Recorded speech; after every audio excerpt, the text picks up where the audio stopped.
ప్రియులారా, మన ప్రభు అయిన యేసు క్రీస్తు నామంలో మీకు శుభోదయం.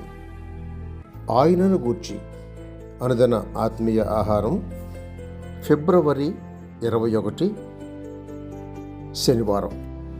నేటి మన ధ్యాన లేఖనం రాజులు మొదటి గ్రంథం 6వ అధ్యాయం 1వ వచనం. ఇశ్రాయేలీయులు ఐగుప్తు దేశములో నుండి బయలుదేరి వచ్చిన 480వ సంవత్సరమందు, అనగా సొలొమోను ఇశ్రాయేలును ఏలిన 4వ సంవత్సరమందు, జీప్ అను 2వ మాసమున అతడు యెహోవా మందిరమును కట్టింపనారంభించెను.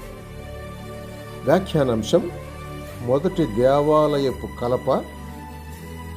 మొదటి భాగం దేవదారు క్రీస్తు పునరుద్ధానం.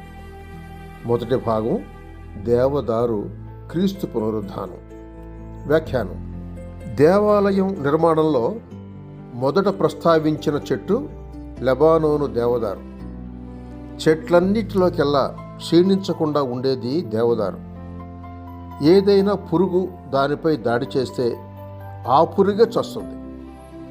దేవాలయంలో రాయి కనబడకుండా వెండితో పొదిగి దానిపైన దేవదారు కర్రలను కప్పారు.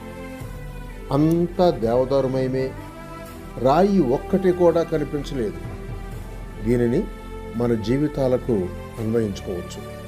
మనం ఆయనతో కూడా మరణంలో పాతి పెట్టబడితే ఆయన పునరుద్ధానంలో కూడా పాలు పొందుతాం.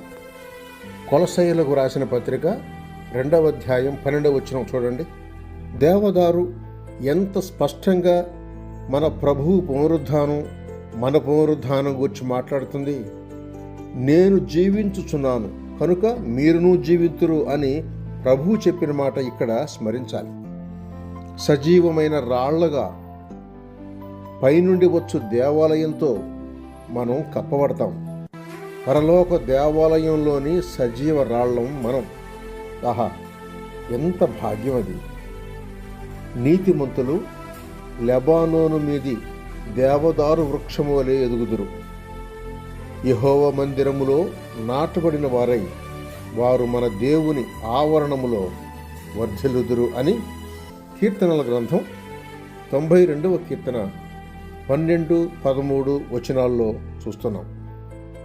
అలాగే యెషయా గ్రంథం 41వ వచనం 19వ వచనంలో ఆయన అంటున్నాడు, నేను అరణ్యములో దేవదారు వృక్షమును నాటించెదను అని.